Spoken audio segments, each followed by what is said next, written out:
आपल्यासमोर आपले पुढचे साहित्यिक येत आहेत श्री सुधीर आंबेकर. आलेत का सुधीर आंबेकर? सुधीर आंबेकर यांनी रंगदीपमध्ये नियमितपणे लेख लिहिले आणि साहित्यगुंजमध्ये सुद्धा पूर्वी नियमितपणे ते भाग घेत असत. त्यांच्या मुलींना मराठी बोलता यावं या हेतूने त्यांनी मराठी शाळा सुरू केली. यंदा त्या शाळेला 40 वर्ष होतील. त्यांच्या आजच्या कथेचं नाव आहे एका टिंबाची कहाणी. ही गोष्ट सत्यकथेवर आधारित आहे. त्याच्याबद्दल फार माहिती सांगितली तर त्या गोष्टीतील मज्जाच जाईल. गोष्टीचा शेवट तुम्हीच ओळखा, सत्य काय आणि मिथ्या काय ते. तर ऐकूया सुधीर आंबेकर यांच्याकडून त्यांची गोष्ट एका टिंबाची कहाणी.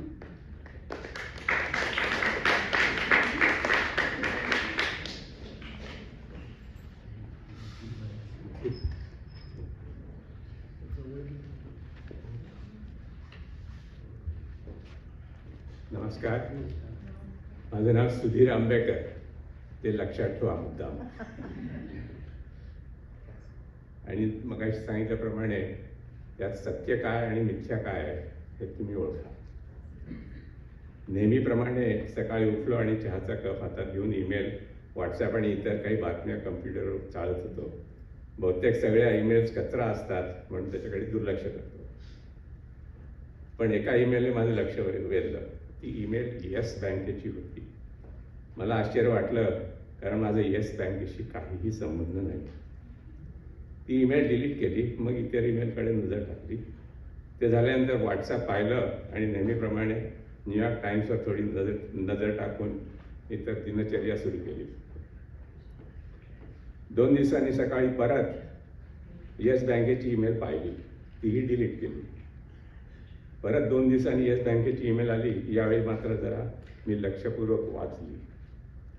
त्यात लिहिलं होतं, तुमच्या खात्यात 10,000 रुपये जमा झाले आहेत आणि ते 2 दिवसांनी तुमच्या अकाउंटमध्ये येतील आणि तुम्हाला खर्च करता येतील. आता माझी उत्सुकता दुणावली. हॉटमेलमध्ये काहीतरी प्रॉब्लेम असेल म्हणून ती ईमेल माझ्याकडे आली असा मी निष्कर्ष काढला. हॉटमेलमध्ये अशा प्रकारच्या चुका होत नाहीत असं बऱ्याच लोकांच्याकडून ऐकलं होतं. ते आपोआप दुरुस्त करतील आणि माझ्याकडे त्या ईमेल येणं बंद होईल. पण तसं झालं नाही. येस बँकेच्या ईमेल चालूच होत्या. किती जमा झाली, किती खर्च झाला. महिन्याच्या शेवटी त्यांनी म्हटलं, तुमची मासिक स्टेटमेंट बघायची असेल तर इकडे क्लिक करा. त्याप्रमाणे मी क्लिक केलं. त्यात लॉग इन आणि पासवर्ड भरावा लागत होता. त्यामुळे माझी निराशा झाली. मी त्यात कुठे अनसबस्क्राईब करता येईल का याचा प्रयत्न करत होतो, पण तो प्रयत्न अगदी वायफळ झाला. या सगळ्या प्रकरणाची मला भीती किंबहुना काळजी वाटत होती. एक म्हणजे ज्या माणसाचं हे खातं आहे त्याच्याकडे ही माहिती पोचते का, पण त्याच्या अकाउंटमध्ये काय चालू आहे त्याला कळणे हे जास्त महत्त्वाचे आहे. आणि दुसरी काळजी म्हणजे त्याच्या ईमेल माझ्याकडे येत असल्या तर माझ्या ईमेल त्याच्याकडे जातात का. सौच्यात आणि माझ्यात काही गुपितं नसतात. ती माझ्या ईमेल बघू शकते, माझे व्हॉट्सॲप मेसेजेस आणि इतर मेसेजेस बघू शकते. मलाही पुरेसा वेळ असला तर मीही तिचे व्हॉट्सॲप मेसेज आणि ईमेल बघू शकतो. त्यामुळे हा सगळा येस बँकेचा प्रकार तिलाही परिचित होता. पण आता तिला वाटायला लागलं की या माल्या आपल्या नवऱ्याने काहीतरी सिक्रेट बँक अकाउंट भारतामध्ये उघडलेलं दिसतं.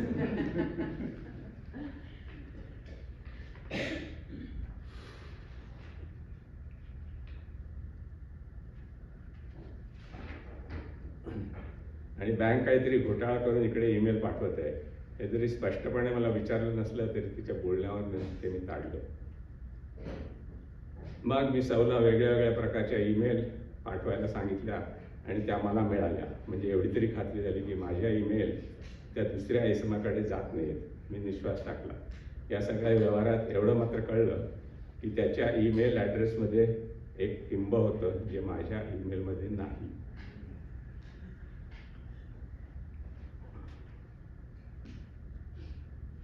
त्याचा खुलासा करायला मी शेवटी येस बँकेला फोन केला. अर्थातच रोबॉटने मला अकाउंट नंबर घालायला सांगितलं. म्हणजे परत निराशा. कुठल्याही सजीव व्यक्तीशी बोलणं अशक्य होतं. हे प्रकरण आता असं चालू राहणार असे समजून मी माघार घेतली आणि प्रत्येक येस बँकेची ईमेल जंक फोल्डरमध्ये जमा करायला सुरुवात केली. माझे सगळे प्रयत्न अयशस्वी झाले. आता बँकेला त्यांची चूक लक्षात आली तर बरं, नाही तर त्याचं नशीब ते दुसऱ्या माणसाचं. एक दिवस अचानक एक ईमेल आली सोबतीकडून. हे नाव जरी परिचित नव्हतं तरी मी अंदाज केला की हे वधूवर सूचक संस्था असणार. तो अंदाज तंतोतंत खरा ठरला. Your match of the day, त्यात एक 28 वर्षाच्या सुंदर मुलीचा फोटो होता. खाली त्यात तिची थोडक्यात माहिती होती. माझे नाव मंदाकिनी कुमठेकर, मी पुण्याची आहे, MBA झालेली आहे, एका मोठ्या कंपनीत नोकरी करत आहे, घरी आई वडील आहेत, वडील रिटायर झालेले आहेत, माझा वार्षिक पगार 8 ते 10 लाख रुपये आहे. मला वाचनाची, संगीताची आणि प्रवासाची आवड आहे आणि शिवाय कुकिंगची आवड आहे. फावल्या वेळात मला सिनेमा बघायला आवडतात आणि नातेवाईकांच्या बरोबर वेळ घालवायला खूप मजा वाटते, वगैरे वगैरे. आमच्या लग्नाच्या वेळी अशा संस्था नव्हत्या, त्यामुळे हे सगळं काही मला माहितीच नव्हतं. त्यामुळे अतिशय कुतूहलाने मी तपशीलवार माहिती वाचत होतो.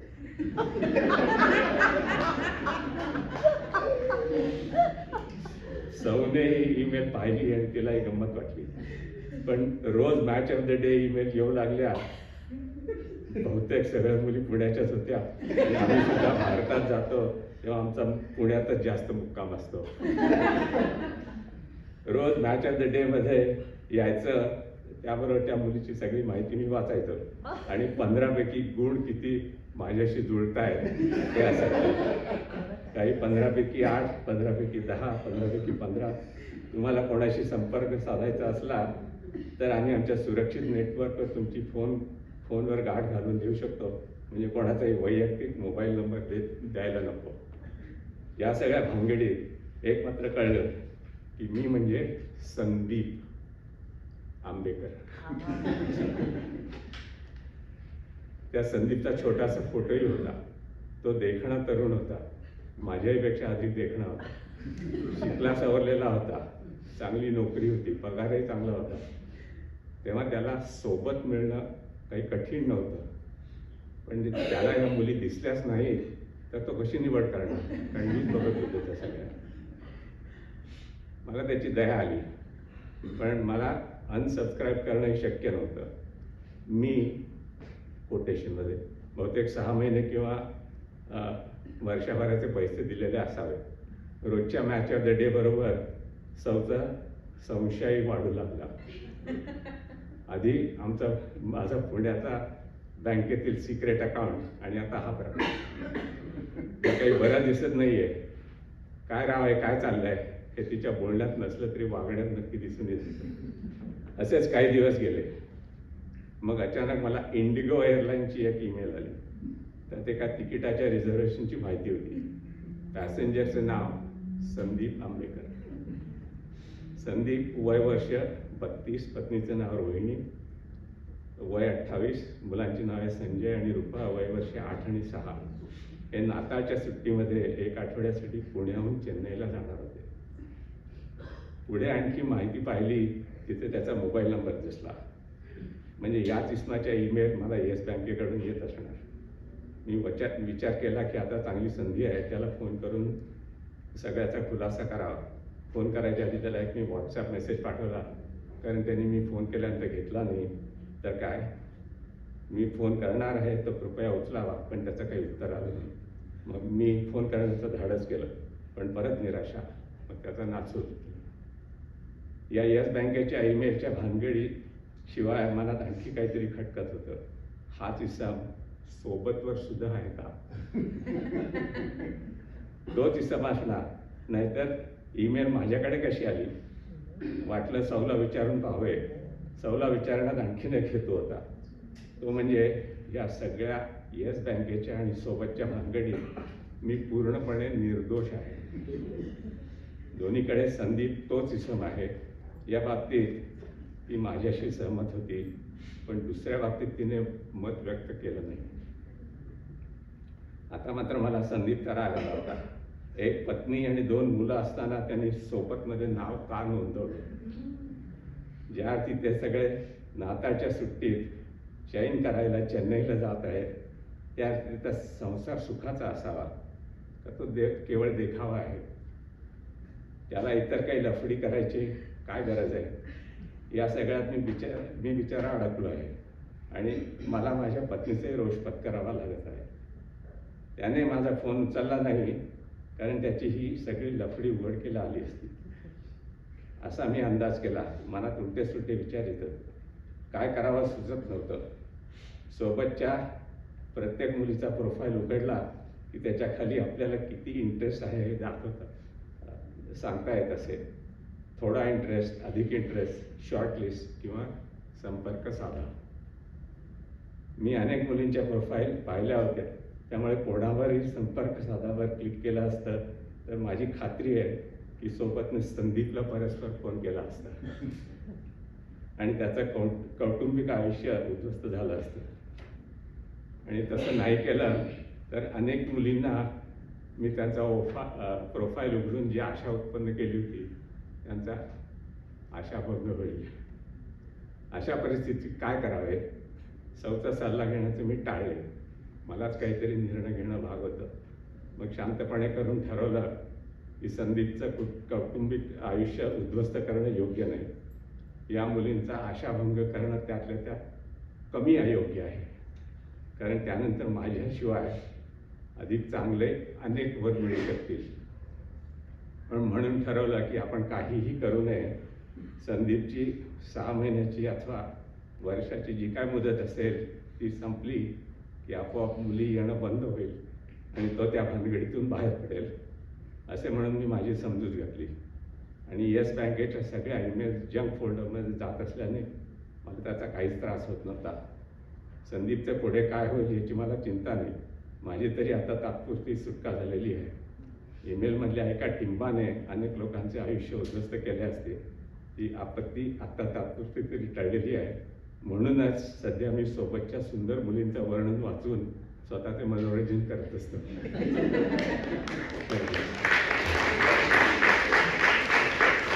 त्यातलं सत्य काय आणि मिथ्या काय सांगा? सगळं करायला आम्हाला वाटतंय चुकीचा ईमेल ऍड्रेस तिन्ही ठिकाणी कसा गेला? त्यातलं मिथ्या फक्त एवढंच आहे त्या दोघांचं नाव संदीप नव्हतं, वेगवेगळी नाव होती. हो, 2 वेगळ्या. खूपच छान वाटलं आम्हाला सगळ्यांना ही गोष्ट ऐकून. हे आमच्याकडनं छोटीशी भेट तुम्हाला. तुम्हाला मी सांगितलं होतं मला हे आवडतं म्हणून. हे सत्य आहे ना?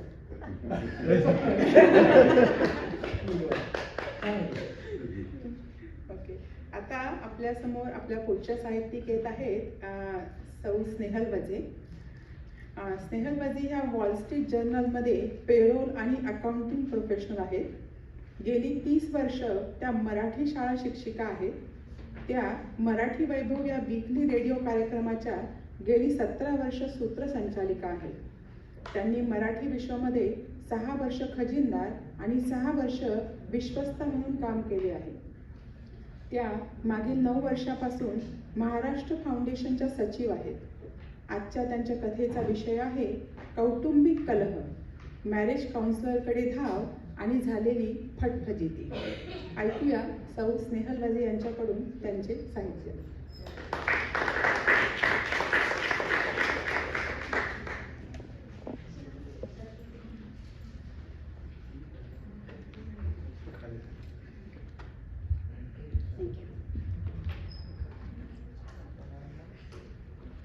थँक्यू.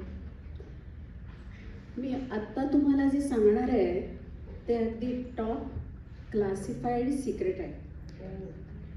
तेव्हा या कानाचं त्या कानाला कळता कामा नाही. प्रॉमिस? ओके. आणि गुपचिप युट्यूबवर नाही टाकायचं मग? कुणालाच खरं वाटत नाही की मी आणि प्रदीप अगदी कचा भांडत असू. आम्ही अगदी लव्हबर्ड्स असं सर्वांना वाटतं. पण हा एक मोठा गैरसमज आहे. वादविवाद, मतभेद हे आमच्या घरी अगदी वाजत गाजत येतात. नुसते पाय आपटले जात नाही तर भांडी एकमेकांवर मुद्दाम आदळली जातात आणि एक रौद्र तांडव थळथळाट करत येतो. आवाज वरच्या पट्टीत जातो आणि अशा बेसूर जुगलबंदीत मनाच्या तारा तुटतात. कधी रागाने शब्द तोंडातच अडखळतात, तर कधी टोकदार शब्दांना अधिक धार येते. विषय मुद्दा सोडून सैरभैर होतात. खडाष्टक हे नाटक रंगतं. काही भांडणं जुन्या पुराण्या आठवणींचा पदर धरून मनाचा कब्जा घेतात, मनावर राज्य करतात. भांडणाची कारणं ही मामूली आणि क्षुल्लक आणि तीच काहीही नाविन्य नाही. आता उदाहरणच द्यायचं झालं तर, माझा चष्मा कोणी उचलला, मी अगदी इथेच ठेवला होता, या प्रश्नापासून ते माझं पेन कोणी पळवलं या आरोपापर्यंत. पापड मोडाला एवढंसं निमित्त पुरतं. घरोघरी मातीच्या चुली असं तुम्ही मनात म्हटलेलं मीही ऐकलं. आत्तापर्यंत सोसाट्याच्या वेगाने घर दणाणून सोडणारे हे वादविवाद वारे एका आल्याच्या चहाच्या घोटात आरामात विसावा घेत असत, शांत होत असत. पण आता अलेक्सा, बिक्सबी, ChatGPT यांनी एक वेगळा फ्लेवर त्यामध्ये मिसळला आहे असं ध्यानात आलं आहे. सगळ्या गोष्टीचं अलर्ट आणि नोटिफिकेशन मोठ्या तत्परतेने दिल्यामुळे भांडणाला इंधन मिळतं असं वाटतंय. हे गुगल, हे अलेक्सा असे हाकेच्या अंतरावर असलेले जबरदस्त मेमरीवाले नोकर आता घरात वावरताना दिसत आहेत. आमच्या दोघांमधली गोड कडू संवादांचा तपशील ठेवून रोजचे वादविवाद ऐकून आम्हाला अधूनमधून सेव्ह युअर मॅरेज अशा सूचना किंवा do you need a marriage counsellor असे प्रश्नही विचारून आगाऊपणा करून त्यांनी बघितलेला आहे. काय तर म्हणे, बब्बड आणि बबली यांना तुमचं भांडण सांगा. B&B काउन्सिलिंग सर्व्हिस तुमचं भांडण एका बबलच्या फुंकरीत मिटवील. पहिली सेशन फुकट होती म्हणून दोघेही आम्ही गेलो खरं, पण आमची जगावेगळी आणि मुरलेली भांडणं भल्याभल्यांना त्याचा थांगपत्ता लागला नाही, तर या हार्वर्ड ग्रॅज्युएट नवख्यांना कुठे सोडवता येणार. त्या जोडप्यामध्ये आम्हीच भांडण लावून येऊ अशी भीती वाटून आम्ही तिथून पाय घेतला. याच संदर्भात काही दिवसापूर्वी एक निमंत्रण आम्हाला व्हॉट्सॲप ज्ञान विद्यापीठाकडून आलं आणि आम्हाला नांदा सौख्यभरे या नवीन पिढीला मार्गदर्शन करणाऱ्या कार्यक्रमासाठी सन्मानित पाहुणे म्हणून येण्याची विनंती केली. आता आमची कीर्ती अलेक्सा, गुगल यांनीच जगजाहीर केली असणार यात वादच नाही. ChatGPTने तर नुसता प्रॉम्प्ट देताच उच्च प्रतीचे भांडखोर दाम्पत्य असं कौतुकाने त्यांनी आमच्याबद्दल लिहिलेलं होतं. नांदा सौख्यभरे संचालकांची एकच अशी विनंती होती की तुम्ही एक अभ्यासपूर्ण सारांश त्यांना 1-2 दिवसात पाठवायचा. ते काही अवघड नव्हतं, कारण तसंही AI जेमिनीने आम्हाला दोघांनाही वादविवाद भांडण ॲनलायझर निष्णात अशी पदवी बहाल केलेली होतीच. कोणतेही आडेवेडे न घेता एकमताने आम्ही आमंत्रण स्वीकारलं आणि आम्ही कामाला लागलो. प्रदीपने लॅपटॉप उघडला आणि त्यांनी भांडण टाईप म्हणजे भांडण प्रकार लिस्ट करायला एक्सेल स्प्रेडशीट वापरला. भांडण प्रकार 1 आणि म्हणे तूच ठरव. सर्व ठिकाणी याचाच वर चष्मा. असं नुसतं भासवायचं की निर्णय घेण्याचं स्वातंत्र्य मी तुला दिलं आहे, पण वस्तुस्थिती अशी की याचं सर्व आधीच ठरलेलं असतं. भांडण क्रमांक 2 किंवा प्रकार 2 technology overdose. Modem, router, bandwidth, upload speed, data plan, wifi calling हे शब्द अवतीभोवती फिरून नुसतं उच्छाद आणत असतात आणि याशिवाय संभाषण घडतच नाही आमच्या घरात. टेक्नॉलॉजी केअर गिव्हर म्हणे, हां एक नवीन एक ट्रेंडिंग शब्द आहे टेक्नॉलॉजी केअर गिव्हर म्हणून, बजवर्ड. 3रा प्रकार भांडणाचा म्हणजे शिस्त आणि जाचक नियम. या नियमावलीत आमच्या घरी येणाऱ्या पाहुण्यांना चपला कुठे काढा, कोट कुठे ठेवा, बेल वाजवू नका अशा पुणेरी पाट्या फॉलो कराव्या लागतात. बोले तैसा नाच चाले टाईप भांडण हे तुम्हाला कळायलाच पाहिजे. त्याचं काय आहे, आमचं आहे फेसबुक लग्न.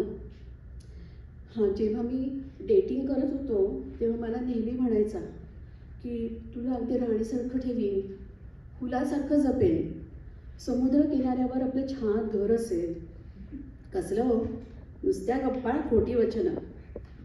प्रकार 5, तुझं माझं जमेना पण तुझ्या वाचून करमेना असं पटकन मिटणारं भांडण.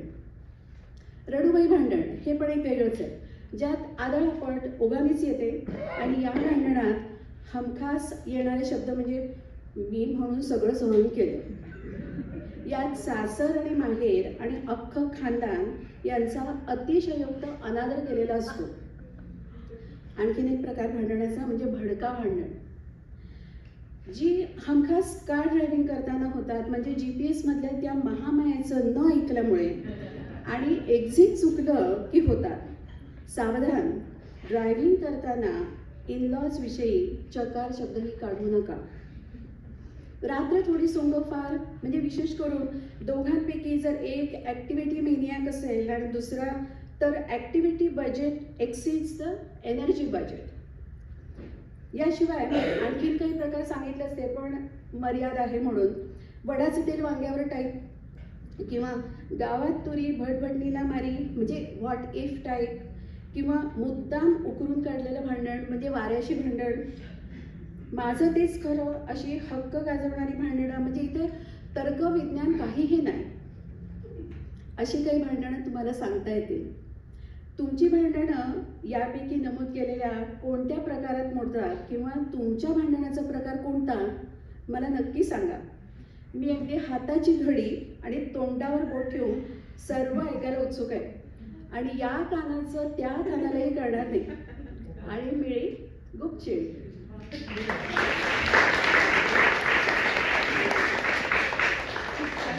मावशी, आमच्याकडून तुम्हाला एक छोटीशी गोड भेट. थँक्यू. तुम्हाला नक्की सांगेल मी ह्या कानाचं त्या कानाला मात्र कळू देऊ नका.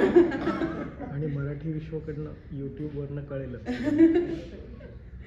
आता आपले पुढचे साहित्य प्रेझेंट करायला येत आहेत डॉक्टर स्वप्नील सुरेंद्र मोहिले. ते मूळचे ठाण्याचे आहे. शिक्षण PhD पर्यंत मुंबईत तर पोस्ट डॉक्टरेट जपानमध्ये केलेलं आहे. शब्द काव्यधारेत गुंफण्याचे वरदान त्यांना मिळालेले आहे आणि अगदी शालेय जीवनापासून ते त्यांनी जोपासले. त्यांचा मोरपीस मनापासून ते मनापर्यंत हा काव्यसंग्रह 2023 साली प्रसिद्ध झाला आहे. आज ते प्रभू श्रीराम होते ही कविता सादर करणार आहेत. यात प्रभू श्रीराम तुमच्या भेटीला येतील.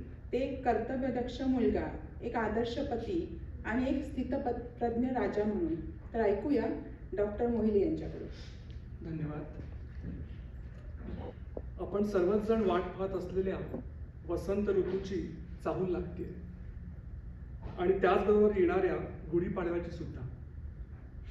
त्यामागून ओघाओघाने येते ती रामनवमी. आणि माझा हा काव्य वाचनाचा पहिलाच प्रयत्न मी अर्पण करतोय त्याच श्रीरामचरणी. शीर्षक आहे ते प्रभू श्रीराम होते. ते प्रभू श्रीराम होते. अयोध्येसाठी तेजाचा स्तोत्र, रघुवंशासाठी आशेची ज्योत आणि कौसल्य आईसाठी प्रेम ओतप्रोत. अयोध्येसाठी तेजाचा स्रोत, रघुवंशासाठी आशेची ज्योत आणि कौसल्य आईसाठी प्रेम ओतप्रोत असे ज्यांचे अस्तित्व होते ते प्रभू श्रीराम होते. असे ज्यांचे अस्तित्व होते ते प्रभू श्रीराम होते. ज्यांनी अहिल्येस दिले पुनरुज्जीवन, शबरीस केले निर्मय दर्शन. ज्यांनी अहिल्येस दिले पुनरुज्जीवन, शबरीस केले निर्मय दर्शन आणि वनवास स्वीकारून परिपूर्ण केले पितृवचन. आणि वनवास स्वीकारून परिपूर्ण केले पितृवचन असे ज्यांचे कर्तृत्व होते ते प्रभू श्रीराम होते. असे ज्यांचे कर्तृत्व होते ते प्रभू श्रीराम होते. लक्ष्मणाचे अतूट बंधुप्रेम, सीतेचे जन्मांतरीचे पतिप्रेम. लक्ष्मणाचे अतूट बंधुप्रेम, सीतेचे जन्मांतरीचे पतिप्रेम आणि हनुमंताचे सहृदय भक्तिप्रेम आणि हनुमंताचे सहृदय भक्तिप्रेम असे ज्यांचे व्यक्तित्व होते ते प्रभू श्रीराम होते. असे ज्यांचे व्यक्तित्व होते ते प्रभू श्रीराम होते. अधर्मी रावणावर ज्यांनी मिळवला विजय, एक बाणी एक वचनी आणि एक पत्नी असा ज्यांचा परिचय. अधर्मी रावणावर ज्यांनी मिळवला विजय, एक बाणी एक वचनी आणि एक पत्नी असा ज्यांचा परिचय. आणि वाल्मिकींच्या ग्रंथलेखनाचा ज्यांच्यामुळे झाला अमृत संचय. आणि वाल्मिकींच्या ग्रंथलेखनाचा ज्यांच्यामुळे झाला अमृत संचय असे जे कर्तव्य दक्ष राजे आणि रामायणाचे खरे शिल्पकार होते. असे जे कर्तव्य दक्ष राजे आणि रामायणाचे खरे शिल्पकार होते. सदैव पूजनीय असे ते प्रभू श्रीरामच होते. सदैव पूजनीय असे ते प्रभू श्रीरामच होते. धन्यवाद.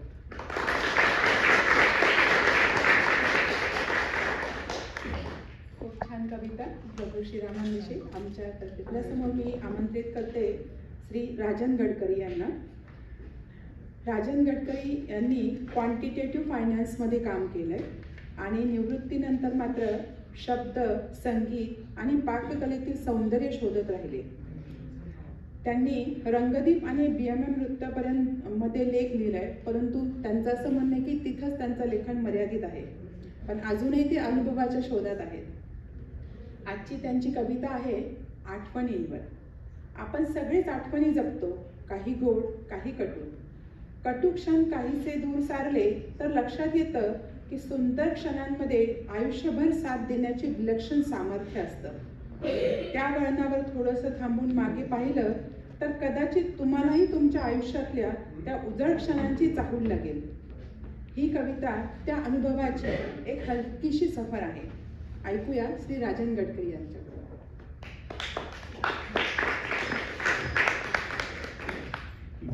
मी काही कवी नाही आहे. म्हणजे रिटायर झाल्यानंतर बायकोपासून पळायला काहीतरी मी लिहितो हे कारण मी शोधलं आणि मी लिहायला लागलो. इतकं आता पहा, ही जी काही कविता आहे मला त्याचं शीर्षक वगैरे काही सुचलेलं नाही आहे. तेव्हा तुम्हाला सुचलं तर मला जरूर सांगा. तर कविता अशी आहे की जगात जेव्हा काहीतरी एखादी घटना घडते ना तर ती इतिहासात नोंद केली जाते. पण आपलं जे विश्व आहे एवढंच त्याच्यात काहीसं साधंसं होऊन जातं पण लक्षात राहतं, तेव्हा त्याला म्हणतात आठवण. आता या आठवणींच्या प्रवासात कटू क्षण असतात ना ते दूर सारायचे असतात. हे महत्वाचं आहे. म्हणजे कठीण आहे पण महत्वाचं आहे. कटू क्षण दूर सारायचे आणि सुंदर क्षण वेचायचे. प्राजक्ताच्या फुलांसारखे हलक्या हातांनी आणि हलक्या पावलांनी. आता ही फुलं वेचली ना तर ती ओंजळीत ठेवायची का त्याचा गजरा गुंफायचा का त्याचा नुसता श्वास काय द्यायचा ते तुम्ही ठरवा. माझं मी एक सांगतो. 7वीत होतो ना तर माझ्या हातात बोगडू आणि माझा रास्ते मास्तरांच्या हातात अशी अक्षरं गिरवली. आणि मग 10वी मध्ये पटवर्धन सरांनी क्लॉज अनालिसिस शिकवलं. आत्ता सुद्धा ना काहीही वाक्य लिहिताना एखाद्या ॲडव्हर्ब क्लॉजनी किंवा ॲडजेक्टिव्ह क्लॉजनी मी ते कसं रंगवू शकतो हा विचार करतो. आणि 11वीत तर तुम्हाला सांगतो, इंदू मावशींनी जे मला मराठी कवितांचं रसग्रहण शिकवलं, ज्ञानेश्वरांपासून बालकवींपर्यंत सर्वांशी मी खेळलो. आता आज मी जो काही आहे ना, मग ते चौथाही बोलले होते, मी जसा आज काय आहे ना म्हणजे माझं शिक्षण, माझे विचार, माझं वक्तृत्व, माझ्या व्हॅल्यूज हे सगळं आईमुळे. ह्या माझ्या आठवणी किती वेचत आलो हो मी. आता तुम्हाला एक सांगतो, तिला एक सवय आहे, ही म्हणजे माझ्या नावाचं मंगळसूत्र. तर तिला एक सवय आहे, मुलं जेव्हा तिची घरी येतात ना, ती फुलं आणतात. मग ती ते एका व्हाजमध्ये ठेवते आणि ते व्हाज जातं त्या आयलंडवरती 3-4 दिवस. मग त्यांना उलट टांगलं जातं खिडकीशी, जिथून सूर्यप्रकाश येईल. मग जेव्हा ती वाळतात 3 आठवड्यांनी, तेव्हा त्यांना त्यांचं व्हाज मिळतं. किती व्हाजीसो माझ्या घरात, पण तिला कुणाचं कुठलं कधी ते बरोबर आठवतं.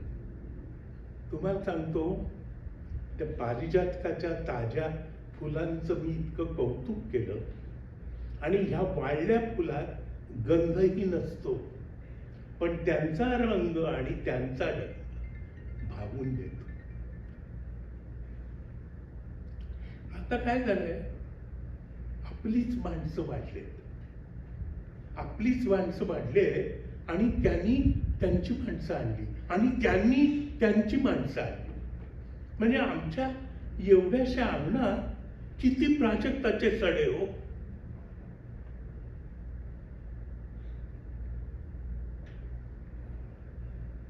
काय झालंय, पण वय किती वाढलं ना, तर उंचळ तेवढीच हो. किती फुलं मावणार, पण तीच बिचारी मावून घेतात. कदाचित त्यांनाही आवडत असेल माझ्या छोट्याशा ओंजळीत राहायला. तर मला त्या आठवणींची एक गंमत वाटते. आपलं वय किती झालं ना, तरी त्या आठवणी म्हातारे होत नाहीत. आणि उलट त्या आपल्याला तरुणपणीच्या विश्वात नेतात, जिथं मैत्रीला शब्द नव्हते, हसण्याला हिशोब नव्हता, आणि प्रेम म्हणजे नुसतं करायचं, परत मिळायची अट नाही. म्हणून त्या आठवणीला घट्ट धरून ठेवायचं. आता काय झालंय, उताराच्या वळणावर आहे. उताराच्या वळणावर मी क्षणभर थांबतो आणि मागं बघतो. क्षणभर थांबतो आणि मागं बघतो, आणि सतत साथ देणारे आता सोबत नाहीयेत. सतत साथ देणारे आता सोबत नाही आहेत, तरी पण त्यांच्या आठवणी माझ्या मनावर अलगद हात ठेवून सांगतात, माझ्या मनावर अलगद हात ठेवून सांगतात, you will be okay. 30 second आहेत. त्यांना विचारलं, कारण काय झालं, त्या पार्टिसिपंटच्या व्हॉट्सॲपमध्ये 13.5 धमक्या होत्या वेळेच्या.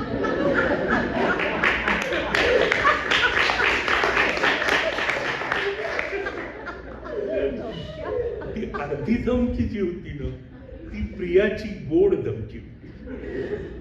म्हणून विचार, तर त्याचं काय झालंय, मला 3 मुलं आहेत, म्हणजे 1 मुलगी आणि 2 मुली. आता 3घांची लग्न झाली. त्यामुळे मी असं समजतो की मला 3 मुलं आहेत आणि 3 मुली आहेत, आणि अहो मला 7 नातवंड आहेत आणि 2 नातपुत्री आहेत.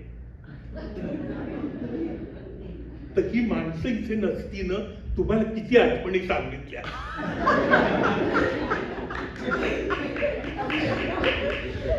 तेव्हा तुमचीच परवानगी घेऊन तुमच्याशी थोडा हलकटासारखा वागलो, याबद्दल सॉरी, आणि तुम्हा सर्वांना थँक्यू.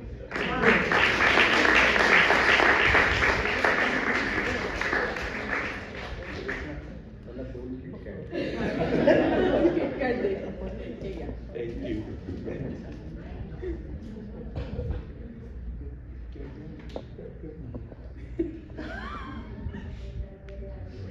आता आपल्यासमोर पुढच्या साहित्य सादर करायला येत आहे सौ अपर्णा नानिवडेकर. साहित्यकुंज या उपक्रमात कविता सादर करण्याचं हे त्यांचं 3रं वर्ष. त्यांना काव्यस्फूर्ती स्पर्धेत 2दा द्वितीय पारितोषिक मिळालं आहे. आता त्या उत्साहाने कविता लिहितात, आणि त्यातलीच एक कविता आज त्या सादर करणार आहेत. ती कविता आहे मराठी व्यंजनांवर आधारित. आपल्या मराठी भाषेला अभिजात भाषा म्हणून गौरवान्वित केलं आहे, त्यानिमित्ताने ही थोडी सेवा.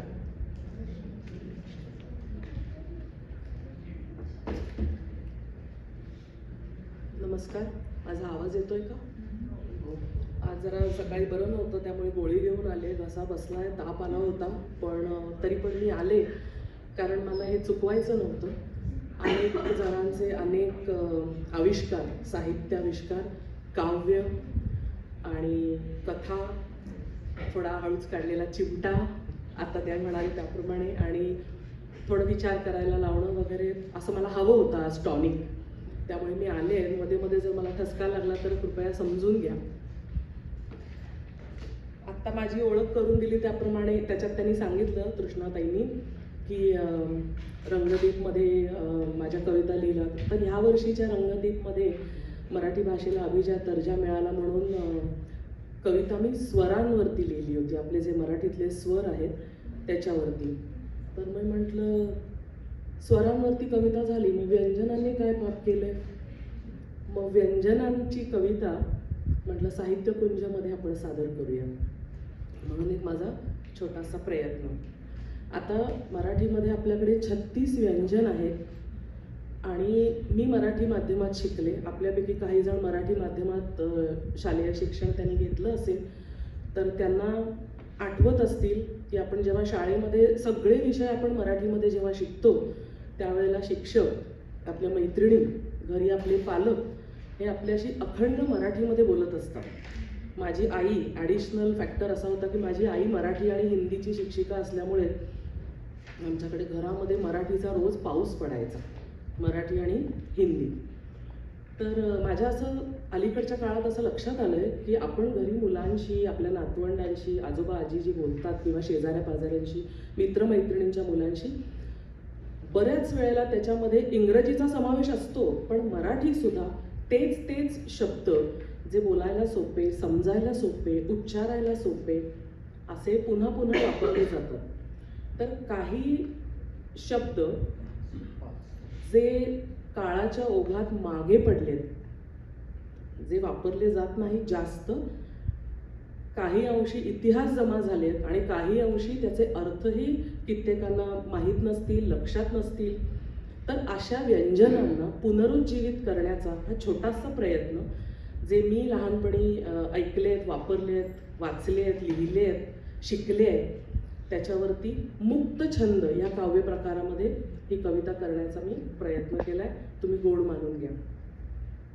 कवितेचं नाव आहे व्यंजनांचा मेळावा. मराठी भाषेच्या घरी स्नेहसंमेलन ठरलं.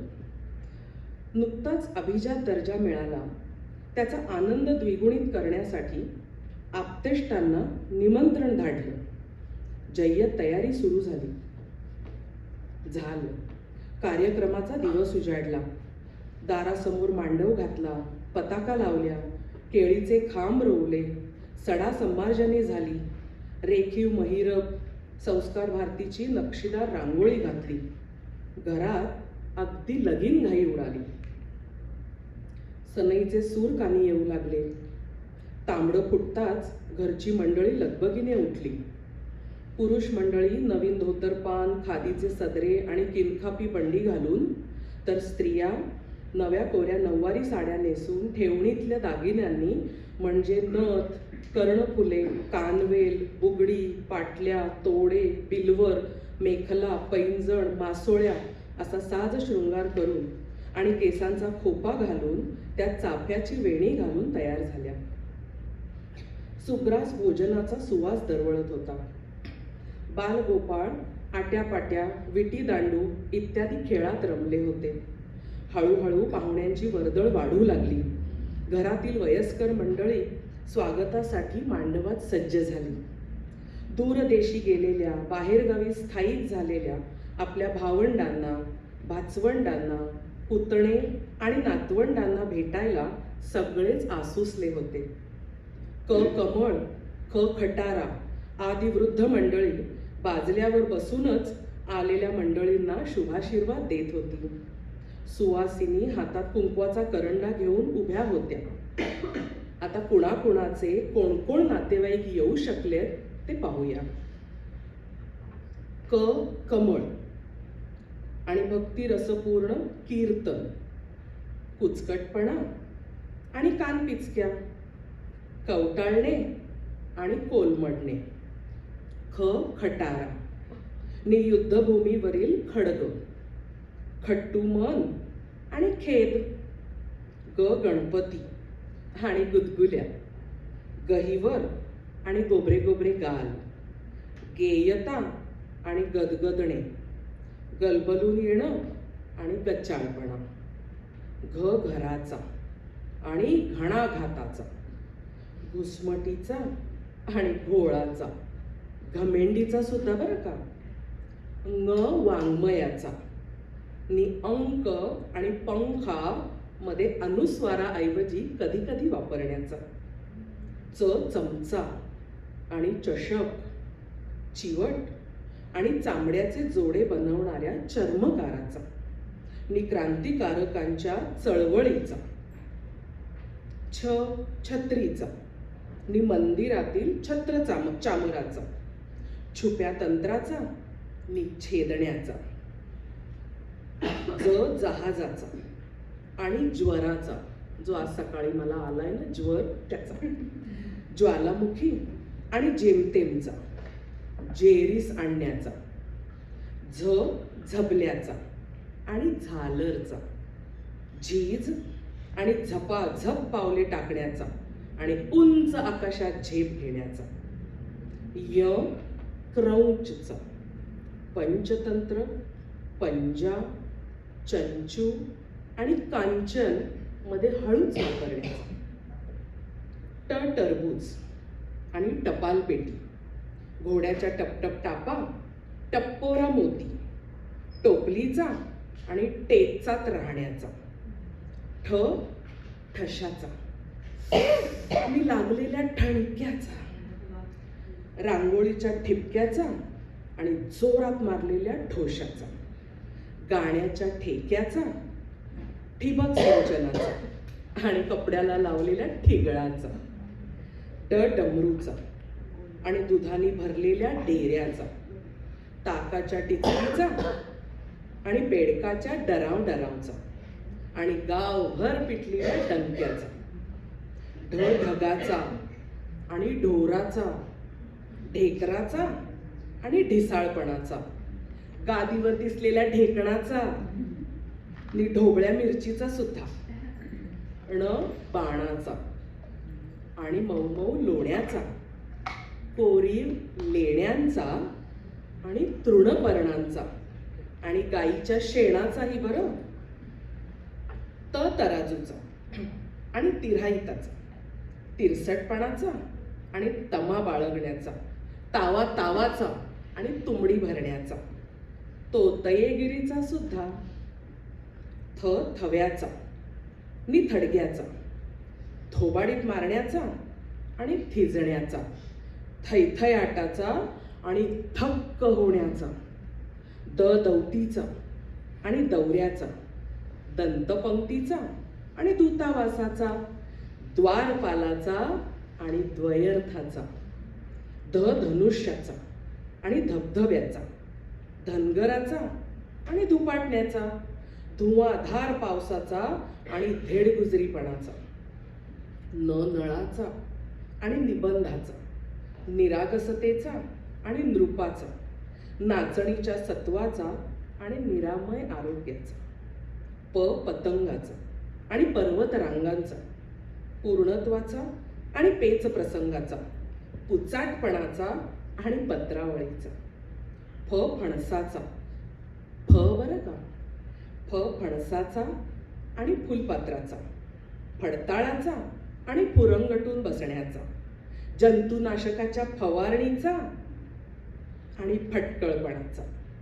बदकाचा आणि बेरजेचा, बुरशीचा आणि बुळबुळीत साबणाचा, बुचकळ्यात पडण्याचा आणि बावळटपणाचा, 82चा आणि 42चा सुद्धा.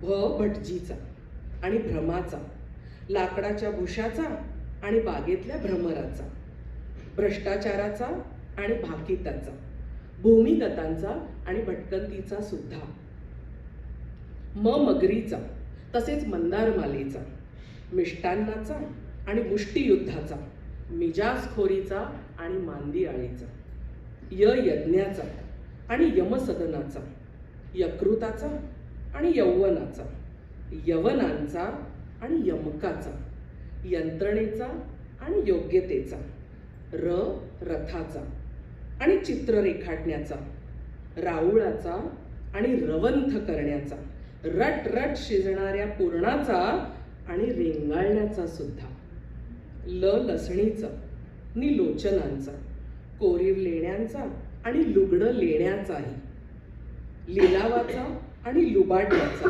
लोचटपणाचा आणि लाघवीपणाचा, वजनाचा, वटवृक्षाचा, विदारकतेचा आणि वंशावळीचा, वाहतुकीचा आणि डोक्याला झालेल्या व्यापाचा, शहामृगाचा आणि शल्यचिकित्सेचा, शुश्रूषेचा, ईश्य आणि हुश्य मधला सुद्धा, श्वानाचा आणि श्वापदाचा, षोडशोपचाराचा आणि शुकशुकाटाचा, षटकोनाचा, षटकाराचा, चषकाचा, मूषकाचा, क्लिष्टचा, वृष्टी आणि सृष्टीचा, कोष्टकाचा आणि वेष्टनाचा, सशाचा आणि सोक्षमोक्षाचा, सुभाषिताचा आणि सुवचनाचा, साक्षेपाचा आणि सुबत्तेचा, हत्तीचा आणि हितोपदेशाचा, हैवानाचा आणि हौतात्म्याचा,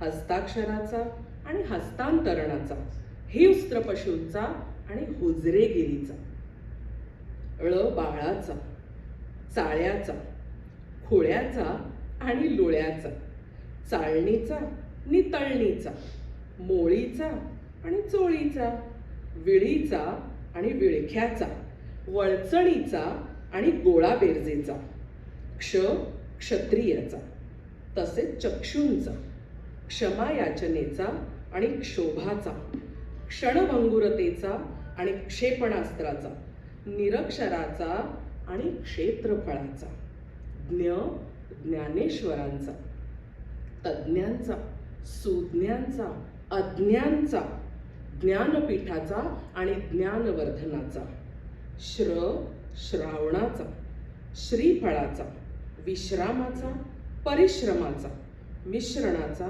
आणि सुश्राव्यतेचा, श्रोत्यांचा आणि श्रुतिकांचा, श्रीमुखाचा आणि श्रमजीवींचा. एवढ्या सर्वांचं आगत स्वागत करता करता दमछाक झाली बाई. आता सगळे कसे हातपाय धुवून देवाला नमस्कार करून पंक्तीला बसतील, वदनी कवळ घेता असं म्हणून जेवणावर ताव मारतील. आपण त्यांना पाहून समाधान व्यक्त करायचं. इतके सगळे आले खरे, पण कामाच्या व्यग्रतेमुळे, कचेरीत व्यस्त असल्याने आणि काही तांत्रिक अडचणी असल्याने बरेच जण उपस्थित राहू शकले नाही. पुढच्या स्नेहसंमेलनाला नक्की येतील अशी अपेक्षा व्यक्त करून मी आपली रजा घेते.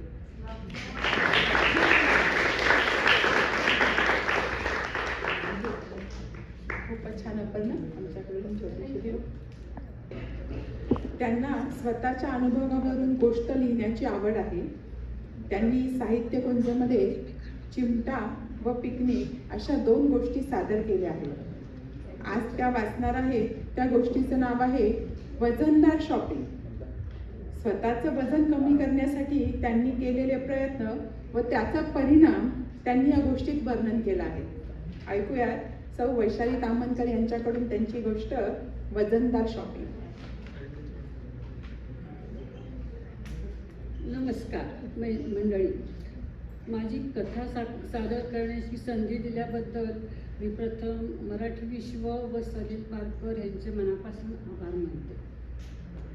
माझ्या गोष्टीचं नाव आहे वजनदार शॉपिंग. अलीकडे वजनाचा काटा जरा उजवीकडे जास्तच झुकतो.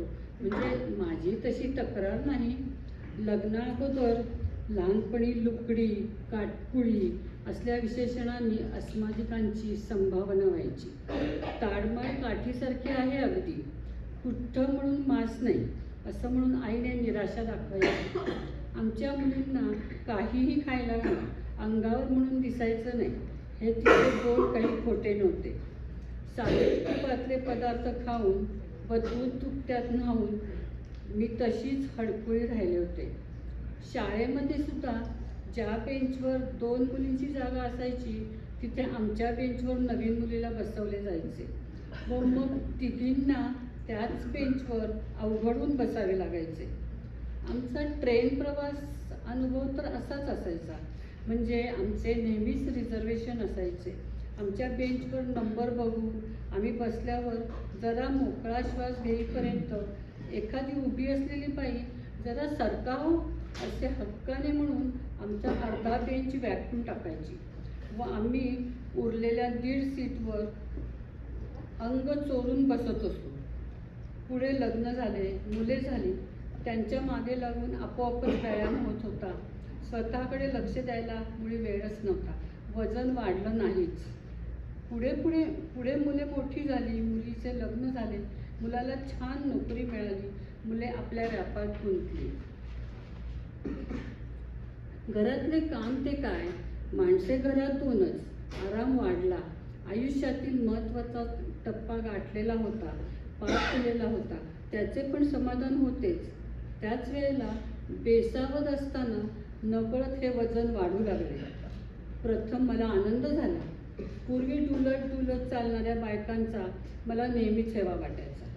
त्यामुळे मी काही त्या वजनाच्या काट्याकडे लक्ष दिले नाही. दिवस मजेत जात होते, माझे वजन वाढत होते. पण आता मला अमेरिकेच्या वजन घटाव या स्कीममध्ये भाग घ्यावासा वाटू लागला. कारण ह्या वजनाच्या काट्याने आपला प्रवास सुरूच ठेवला होता. त्याला मुळी स्थिर व्हायला जमेच ना. आता आली का पंचायत. म्हटलं धीर सोडूया नको आणि एकदम मार्ग सापडला. टी व्हीवर वजन कमी करण्यासाठी भरपूर चालण्याचा सल्ला देत होते. थंडीच्या दिवसात दुकानात चालायची कल्पना सुचवत होते. मला एकदम पटलं. चला आता थंडीच्या दिवसात दुकानामध्ये चालायचं व जरा हवा बरी झाली म्हणजे बाहेर मोकळ्या हवेत फिरायला जायचं. त्याप्रमाणे मी शॉपराईट या फूड स्टोअरमध्ये चालायला म्हणून प्रवेश केला व एका आयलमधून दुसऱ्या आयलमध्ये सरळ उभे आडवे जसे जमेल तसे चालायला सुरुवात केली. प्रथम फेरीमध्ये आपण काहीतरी शोधत आहोत असा भाससुद्धा निर्माण केला. मग भराभर फेऱ्या मारायला सुरुवात केली. पण त्याच ठिकाणी 3-4 वेळा आल्यावर तिथल्या कर्मचाऱ्यांनी संशयाने बघायला सुरुवात केली. त्यामुळे मी तिथून काढता पाय घेतला व बाहेर पडलो. हो, एक फायदा झाला, ग्रोसरी उरकून घेतली. पण उद्या इकडे येण्यात अर्थ नाही असं ठरवून टाकलं. दुसऱ्या दिवशी एका डिपार्टमेंटल स्टोअरमध्ये गेले. अशाच फेऱ्या मारत होते व कोणाला संशय येऊ नये म्हणून किमतीसुद्धा बघत होते. माझ्या फेऱ्या चालूच होत्या आणि काय सांगू तुम्हाला, ते रबरमेटचे डबे एकदम स्वस्त की होते. मी म्हटलं आपण 4 तरी सेट्स घेतलेच पाहिजे. दुकानातले संपले तर आपल्या मैत्रिणींना नाही मिळायचे. तर ती खरेदी करून मी घरी आले व सगळ्या मैत्रिणींना फोनवर सांगितले की तुम्हाला डबे हवे असतील तर आत्ताच दुकानात जा. तसे मी 2 सेट जास्त आणले आहेत. आत्तापर्यंत मी 2 सेट माझ्यासाठी ठेवायचं नक्की केलं होतं. पण अल्ला किती स्वस्त मिळाले गो असे म्हणणाऱ्या मैत्रिणींपैकी कोणीही डब्यांची खरेदी केली नाही. मी म्हटलं नो प्रॉब्लेम, हातात नाही. पण अशा तऱ्हेने खरेदी उगाचच होते ना. तर म्हटलं ते काही नाही, आता अशा दुकानात फिरायचे की तिथे आपण काहीही खरेदी करणार नाही आणि चालायला तर मिळेल. म्हणून होम डिपो या हार्डवेअरच्या दुकानाची निवड केली. तिथे गेल्यावर मी तिथल्या कुठल्याच वस्तूंकडे बघत नव्हते. मला मुळी त्यात इंटरेस्टच नव्हता. करायचे काय ते स्क्रू, खिळे, पेनचे डबे. मी मजेत चालत होते. आज कुठलीही खरेदी होणार नव्हती. खरेदी न करता मी बाहेर पडणार होते. आज भरपूर चालणं झालं होतं. तेव्हा बाहेर पडायला हरकत नव्हती. मी बाहेर पडले आणि काय सांगू तुम्हाला, बाहेर चक्क एक्सरसाइज मशीन सेलवर काढलं होतं. आता तुम्हीच सांगा, मी चालत का होते तर व्यायाम करायला, मग हे मशीन नको का खरेदी करायला? शिवाय अगदी स्वस्त होते हो. म्हटलं घेऊन टाकूया. घरी आल्यावर ह्याने सक्त ताकीद दिली की यापुढे दुकानातला व्यायाम बंद, रस्त्यावर चालायला जा. मी म्हटलं खरंय, घरात खूपच सामान जमलंय, आपण नेहमी मोहाला बळी पडतो, यापुढे सरळ रस्त्यावरून चालायचं. आता हवा पण बरी व्हायला लागली होती, बाहेरची थंडी कमी झाली होती, तर ठरलं सकाळी 6:30 वाजता फिरायला जायचं. तर दुसऱ्या दिवशी बरोबर 6:30 वाजता अस्मादिक बाहेर पडले. सुंदर हवा होती, बाजूला हिरवंगार लॉन, रस्त्यावर दुतर्फा पसरलं होतं, रंगीबेरंगी फुले फुलली होती, पाण्याचे फवारे उडत होते. मग मन कसं प्रसन्न झालं होतं. मी पुढे पुढे चालत होते, शरीराला व्यायाम होत होता, मनाला आनंद होत होता. शुद्ध आणि स्वच्छ हवेत मी फिरायला बाहेर पडले होते. कुठेही दुकान नव्हतं. ही वेळच दुकाने उघडी असण्याची नव्हतीच बुडी, म्हणजे नो खरेदी. आणि एका घरासमोरून चालत जात असताना 2 बायका आणि 1 पुरुष 3-4 खोकी घेऊन त्या घरातून बाहेर पडली. बाहेर 2-3 टेबल जोडलेली होती. त्या तिघांनी खोक्यातले सामान टेबलावर मांडायला सुरुवात केली. टेबलावर कॉर्निंगवेअर, ओव्हनवेअर, ज्वेलरी, फ्लॅटवेअर, पर्सेस, पॉकेटबुक्स, घड्याळं अशी वस्तू छान मांडणी झाली होती. तो एक मोठा गरासेलच होता. फारच कमी किमती होत्या वस्तूंच्या. माझे पाऊलच त्या घराकडून पुढे हलले. मी मुकाट्याने त्या वस्तूंची निवड करायला सुरुवात केली. माझे वजन कमी होण्याऐवजी ॲटिकमध्ये वस्तू वाढत आहेत व आता कुठल्या उपायाने हे वजन कमी करावे या गहन प्रश्नात मी बुडून गेले आहे.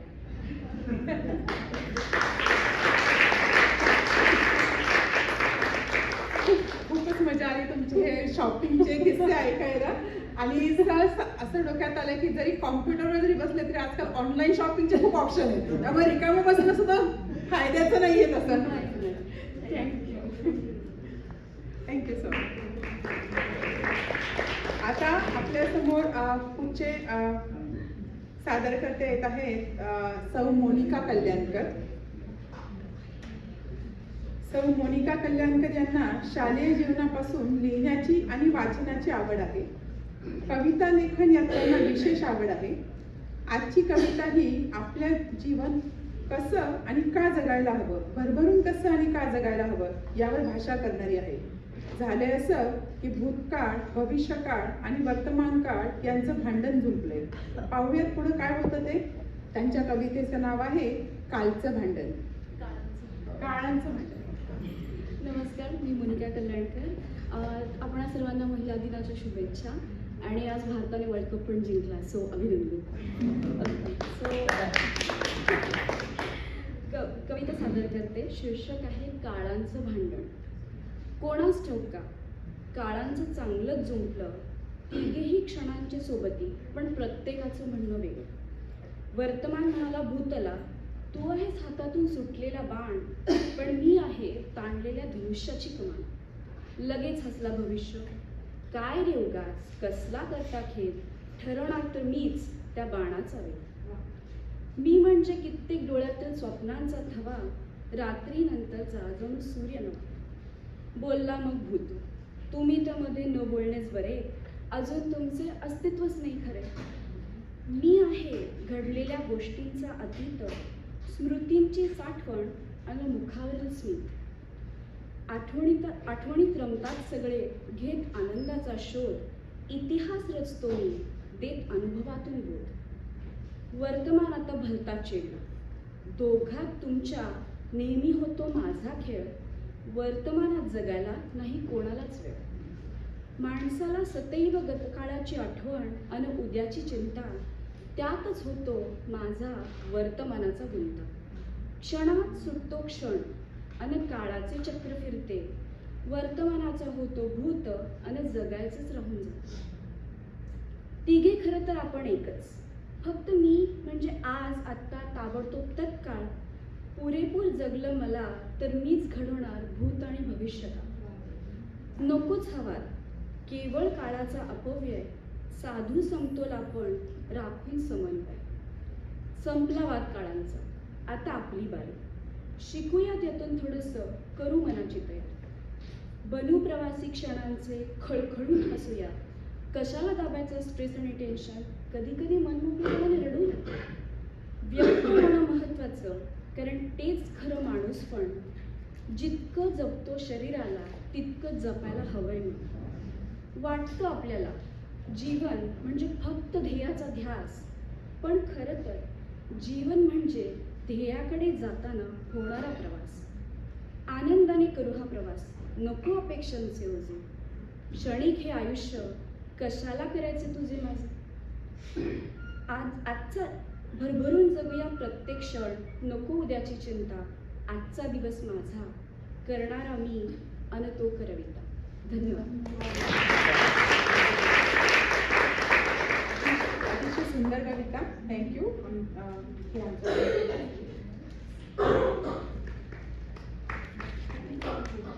आता आपले पुढील सादरकर्ते आहे मिलिंद जोशी. मिलिंद जोशी यांना वाचनाची आणि लिखाणाची खूप आवड आहे. त्यांनी रंगदीपमधून लिखाण केलं आहे आणि त्यांचे शब्द माझे सोबती हा लेखनविषयक ब्लॉग आहे. आता ऐकूयात एक धमाल विनोदी कथानक, जे मिलिंद जोशी यांच्या भारत भेटी दरम्यान घडलेला प्रसंग दिसतो. तुमच्यासारखी आम्हाला सुद्धा उत्सुकता आहे नक्की काय घडलं असावं याची. चला तर मग आमंत्रित करूया मिलिंद जोशी यांना आणि जाऊया त्यांच्याबरोबर विनोदाच्या सफरीला. हॅलो, आपण सगळेच मधून भारतात जात असतो. आता माझ्या बाबतीत काय होतं की हा मिलिंद आमचा अमुक तमुक अमेरिकेत असतो, कालच एका धावत्या भेटीसाठी आलाय अशी माझी ओळख करून दिली जाते आणि माझा मनोमन थरका पडतो. सीतामाईप्रमाणे मलाही धरणी दुभंग होऊन पोटात गेलं बरं अशी तीव्र इच्छा माझे ठाई दाटते. पूर्वानुभवावरून ज्या पाहुण्यांची ओळख करून दिली गेली ते आता मला पुढच्या मल्टिपल चॉईस संकटात टाकणार या भीतीनं माझी गाडी थरथरा कापायला लागतं. तर संकट म्हणजे असं, पहिली गोष्ट अमेरिकेच्या बावळट आणि निर्बुद्ध परराष्ट्र धोरणाबद्दल माझी खरडपट्टी करणं. पैसा असेल तिकडे तुमच्याकडे, पण डोक्याची मात्र वाहन बस. अशा अर्थाचं काहीतरी घालून पाडून ऐकायला लागणं. पुढच्या 5 वर्षात भारत महासत्ता बनवून मूर्ख अमेरिकनांची कशी छट्टी करणार आहे यावरून अनुसंधान करणं. तिथे तुमच्याकडे काय मर्सिडीज आणि BMW ताफाच असेल दारात. ह्या खडा टाकण्याच्या विधानावर मी सलज्ज मुद्रेने खालमानेने छे काहीतरी काय असं पुटपुटल्यावर म्हटलं नव्हतं मी तुम्हाला, पैशाची सोंगा आणावी एक तर अमेरिकन हा विषारी बाण कानाला टाकून येतो. हे सगळे प्रश्न आणि उपप्रश्न तुम्हाला आता मराठीची सवय नसणारच. या एकतर्फी निर्णयानुसार इंग्रजीशी जवळीक दाखवणाऱ्या पण आयत्या वेळी मायबोलीची वागणुकं उगारून त्या इंग्रजीला रक्तबंबाळ करणाऱ्या एका भाषेत केली जातात. ह्या अग्निपरीक्षेचा बऱ्याच वेळा अनुभव घेतला असल्यामुळे आता मी मेल्या कोंबड्याच्या निधड्या छातीने या सगळ्याला सामोरं जातो. पण गेल्या भेटीत आणखीच एक नवा अनुभव आला. मेव्हण्याने त्याची गाडी आणि सोबत त्याचा 20-22 वर्षाचा कुडाळ, गुहागर, सावंतवाडी परिसरातून मुंबईत नुकताच दाखल झालेला एक ड्रायव्हर दिला होता. या पाहुण्याकडून तरी कमीत कमी काही आधाराची वागणूक मिळेल या माझ्या भाबड्या आशेला दादर ते फोर्ट या लहानशा प्रवासामध्ये सुरुंग लागला. कुठून शिकाले तुम्ही? अमेरिकेतून? हो. कुठं असतं तिकडं? हॉलिवूड तर नाही ना? माझ्याकडे आपादमस्तक न्याहाळून मला बघत एक छद्मी हास्य मला परीक्षेची पहिली घंटा वाजलेली स्पष्ट ऐकायला आली. नाही, न्यूयॉर्कमध्ये. मोठं आहे ना ते पण? हो, मोठं आहे. मुंबईपेक्षा पण? हो, मला वाटतं. मी बाजूचा महाराष्ट्र टाइम्स उघडला. संभाषणाला कात्री लावायचा एक प्रयत्न. मग ऑफिसला गाडीने जाता तिकडं काय सगळ्यांकडे गाड्या नाही. आमची कात्रीच मिली बहुतेक. हो, ड्रायव्हर आपला आहे का तिकडचा? मला हा प्रश्न समजायला थोडा वेळ लागला. नाही, ड्रायव्हर नाही, मीच चालवतो गाडी. उत्तर दिल्या क्षणी हा फाऊल बॉल होता माझ्या लक्षात आलं. त्याच्या नजरेतल्या जिन्यावरून मी धाडकन विसेक पाहिला खाली गडबड. अतिशय काळजीभर्या सुरात तो मला म्हणाला, कसलं काम करता तिकडं? मी म्हटलं मी कम्प्युटरच्या क्षेत्रात आहे. हा, इकडं पण जो उठल तो बोलतो मी कम्प्युटरमध्ये काम करतो. तिकडे रस्ते म्हणजे एकदम टिपटॉप नाही, इथल्यासारखे वशाड नाही. 100च्या स्पीडनं गाड्या चालवतात सगळे, आहे ना? इथल्यापेक्षा बरे असतात रस्ते, पण सगळेच काही चांगले नसतात. आणि सकाळी ऑफिसला जाताना ट्रॅफिक एवढा असतो, 100च्या स्पीडने कुठे चालवणार गाड्या? नकळत मी एका दुसऱ्या शेपटीवर पाय दिला होता. ट्रॅफिक जामचं मला सांगता, साहेबांना सकाळी ऑफिसात सोडतो ना, टिळक ब्रिजच्या बाहेर बघायला या. मुंबईसारखा ट्रॅफिक जाम कुठे पण भेटणार नाही तुम्हाला. मला मनोमन मी केवळ ट्रॅफिक जाम बघण्यासाठी फुकटचं देशांतर केलं नाही, त्याचा आनंद झाला.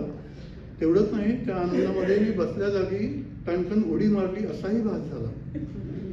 2 सेकंद मी लक्षात आलं, रस्त्याच्या एका विभागामधून आमच्या संपूर्ण गाडीनंच टणकन उडी मारली.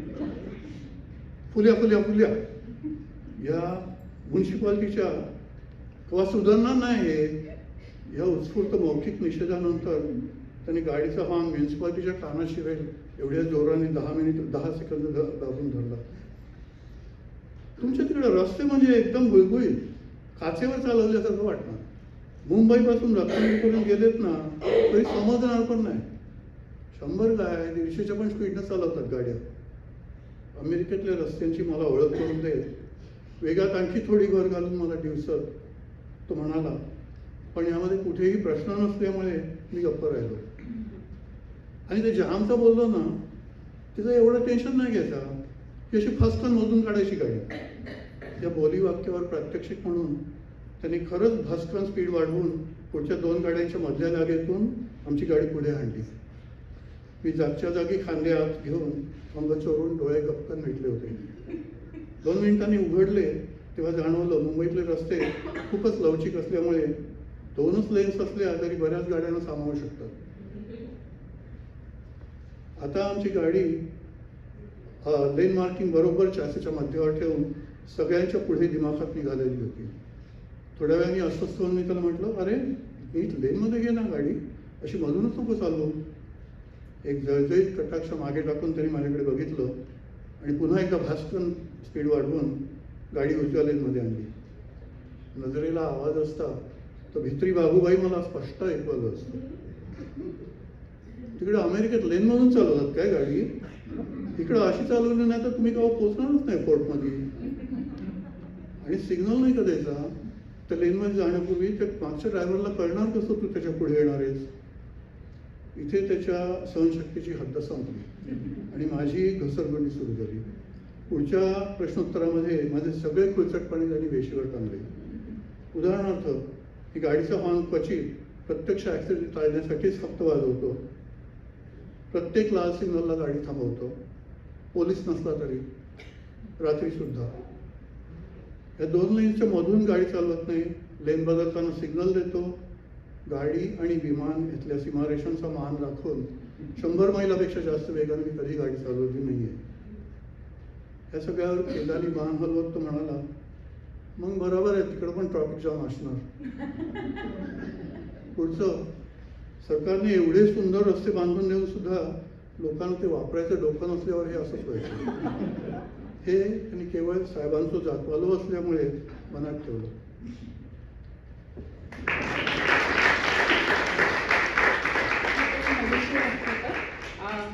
मिलिंद दादा, हे तुम्हाला आमच्याकडे ट्रॅफिक जाममध्ये खातं. आता आपल्यासमोर आपल्या पुढच्या साहित्य सादर करता येत आहेत सौ नीता पुरव. सौ नीता पुरव ह्या व्यवसायाने आर्किटेक्ट असून सिनियर प्रोजेक्ट आणि कन्स्ट्रक्शन ॲडमिनिस्ट्रेटर म्हणून काम करतात. त्या शाळा कॉलेजमध्ये असल्यापासून कथा, लेख आणि कविता लिहितात. वक्तृत्व स्पर्धा, संस्कृत श्लोक पाठांतर, निबंध स्पर्धा, समूहगान, बालनाट्य आणि मराठी नाट्य शिबिरं, सांस्कृतिक कार्यक्रमांचे मराठीतून सूत्रसंचालन त्यांनी केलेले आहे. मराठी विश्वाने आयोजित केलेल्या कार्यक्रमात श्रीमती सिंधुताई सपकाळ यांच्या जीवनावर एकपात्री प्रयोग त्यांनी सादर केला होता. बृहन महाराष्ट्र मंडळ 2019च्या टेक्सास येथे झालेल्या अधिवेशनात बटाट्याची चाळ या थिएट्रिक संस्थेकडून सादर केलेल्या नाटकात त्यांनी काम केले आहे. मराठी विश्व गणेशोत्सवात सादर केलेल्या आणि डॉक्टर मीनाताई नेरुरकरांनी दिग्दर्शित केलेल्या पुलकित नारी या नाटकात त्यांनी काम केले आहे. रंगदीप दिवाळी अंकासाठी कथा, कविता आणि लेख लिहिले आहेत. मराठी स्क्रिप्ट रायटिंग आणि वेब सिरीज थीम डेव्हलपमेंट या लिखाणाची आवड म्हणून केवळ 1 वर्ष ऑनलाईन प्रशिक्षण घेतले आहे. बृहन महाराष्ट्र मंडळाच्या अटलांटिक सिटी न्यू जर्सीमध्ये आयोजित केलेल्या 2022च्या अधिवेशनात स्मरणिका कमिटी, ऑडिओ बुक आणि मार्केटिंग, ॲडव्हर्टायझिंग, क्रिएटिव्ह रायटिंगमध्ये त्यांचा महत्त्वाचा भाग होता. NSF फाउंडेशनतर्फे आयोजित केलेल्या स्पर्धेकरता त्यांनी परीक्षक म्हणून काम केले आहे आणि गेल्या वर्षीच्या आणि या वर्षीच्या पण काव्यधारा या मराठी विश्वच्या परीक्षक म्हणून काम त्यांनी केलेलं आहे. या वर्षीच्या साहित्यकुंजमध्ये त्यांनी स्वतः लिहिलेली एक कविता सादर करणार आहेत. मानवी मनाचे कंगोरे त्यांनी वर्णिलेल्या नात्याची घट्ट वीण आणि चितारलेला स्मृतीचा प्रवास यामध्ये रेखाटलेला आलेला आहे. ऐकूया सौ नीता पुरोव यांच्याकडून त्यांची एक कविता.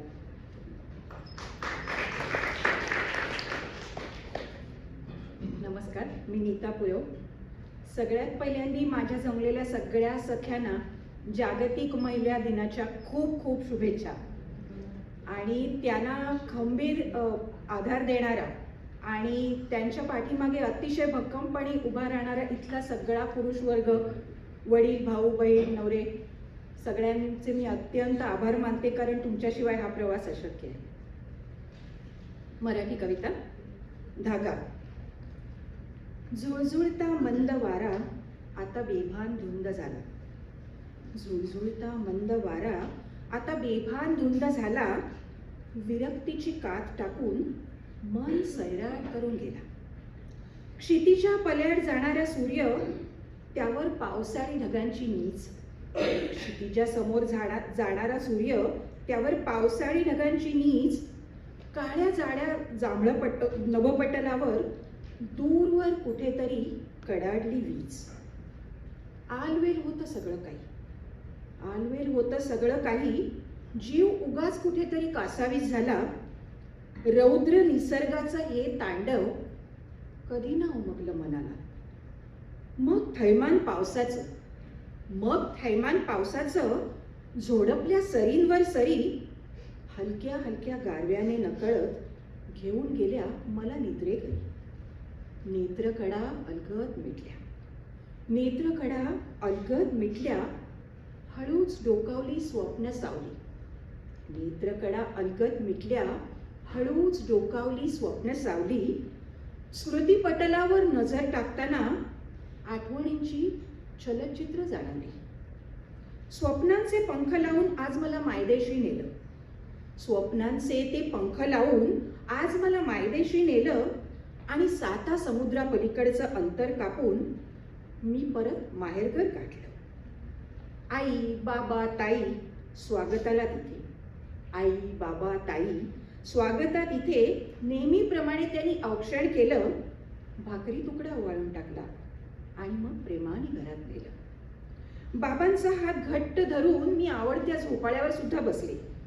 बाबांचा हात घट्ट धरून मी आवडत्या झोपाळ्यावर बसले. बालपणीच्या कितीतरी आठवणी काढून विचारू नका कितीतरी हसले. आई ताई लागल्या स्वयंपाकाला. बाबांनी मग माझा ताबा घेतला. जुनी भांडी बाहेर काढून माझा भातुकलीचा खेळ थाटला. कौतुक भरले कटाक्ष बाबांचे. भरल्या डोळ्यांनी ते बघत होते. कौतुक भरले कटाक्ष त्यांचे. भरल्या डोळ्यांनी ते बघत होते. खूप वर्षांनी आलेल्या लेकीचं सुख जवळून न्याहाळत होते. घड्याळाच थोड्या वेळाने येतो सांगून बाबा अंधारात हरवून गेले. थोड्या वेळाने येतो सांगून बाबा अंधारात हरवून गेले. लेकीला मायेची चादर घालून अदृश्यात कुठेतरी विलीन झाले. घड्याळाचे वाजले काटे आणि निद्राभंग माझा झाला. स्वप्नांचा खेळ होता हो सारा, अंधारामध्ये विरून गेला. मगाशी भेटलेले बाबा मग भिंतीवरच्या फ्रेममध्ये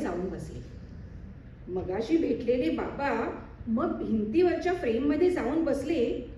काही क्षणाचे का सोबती होईना, पण लाडक्या लेकी बरोबर हसले. सुरळीत चाललंय आयुष्य आता, उणीव नाही आता कसली. आठवणींपेक्षा जास्त सुंदर जगात गोष्ट नाही दिसली. जोडत गेले मी शब्दांची शृंखला. उमटल्या ह्या काव्यमय ओळी बाबांच्या आठवणींनी भरली रित्या माझ्या हातांच्या ओंजळी. धन्यवाद.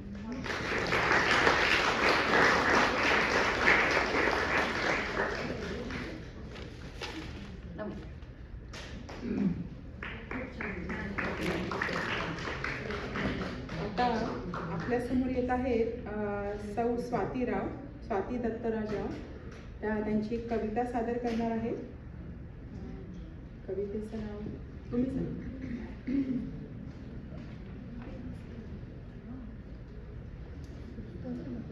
मग अशी त्या काकांनी म्हटलं तसं त्यांच्या 13.5 धमक्यांना घाबरून मी मगाशी 2 गोष्टी नाही केल्या. तर ही दुसरी माझी कविता लेखनाची. ही थोडी गंभीर आहे. आवाज येतोय म्हणजे माझं असं वैयक्तिक मत आहे की मला महिला दिन हा दिवस पटत नाही. म्हणजे मला हे काय म्हणतात ते साजरा करणं ही गोष्टच पटत नाही.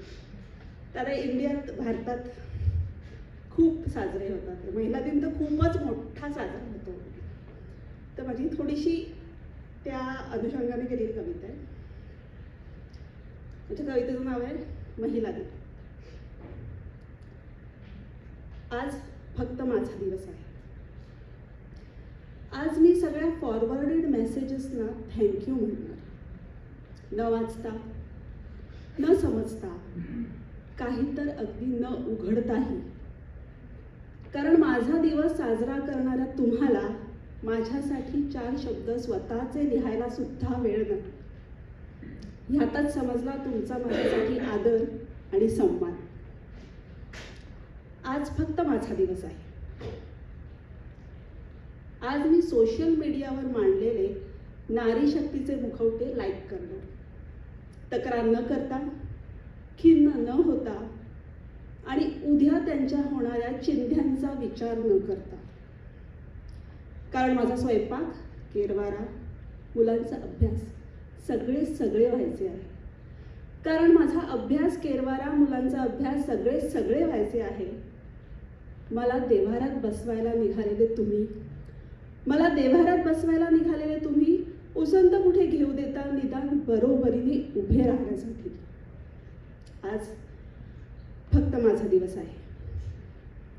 आज मी स्त्री पुरुष समानतेच्या चर्चा सगळीकडे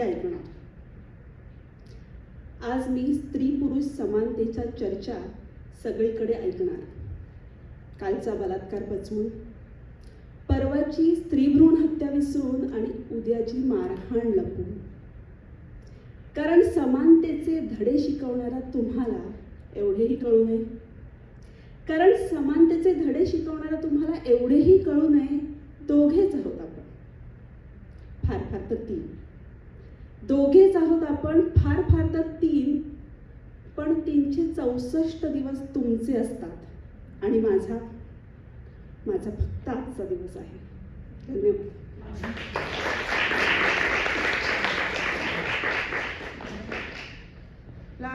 जागतिक महिला दिवस आहे आज.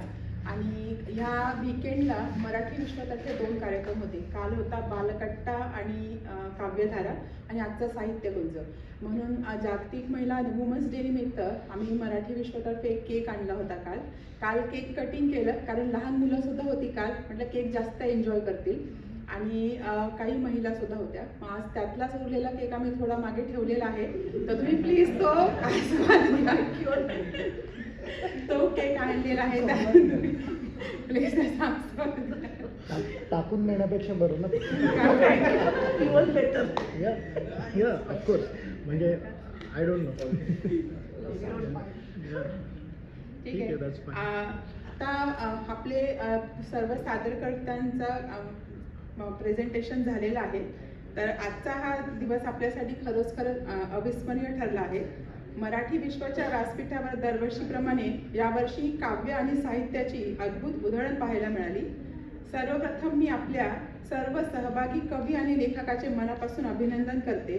तुम्ही केवळ शब्द मांडले नाही, तर आपल्या साहित्यातून भावना, अनुभव आणि आपली संस्कृती जीवन केली. जुन्या आठवणींना उजाळा देणाऱ्या कवितांपासून ते नवीन विचारांच्या कथांपर्यंत आजच्या सादरीकरणाने साऱ्यांचे मन जिंकले. साहित्य ही समाजाचा आरसा असते आणि आज इथे त्या आरशातील मराठी मनाचे निखळ रूप पाहायला मिळाले. एकापेक्षा एक सरस कविता आणि कथा ऐकून मराठी भाषेची समृद्धी अजूनच ठळकपणे जाणवली. हा कार्यक्रम यशस्वी करण्यासाठी ज्यांनी पडद्यामागून राहून मेहनत घेतली त्यांचे सर्वांचे आणि विशेषतः उपस्थित श्रोत्यांचे मी विशेष आभार मानते. आपल्या उत्साही उपस्थितीमुळेच कलाकारांना सादरीकरणाची प्रेरणा मिळाली हे नक्कीच. सहता ही महाबला या ब्रीदवाक्याला अनुसरून आपण सर्वजण मराठी भाषेच्या प्रेमापोटी एकत्र आलो. हा वारसा असाच पुढे चालत राहू ही सदिच्छा.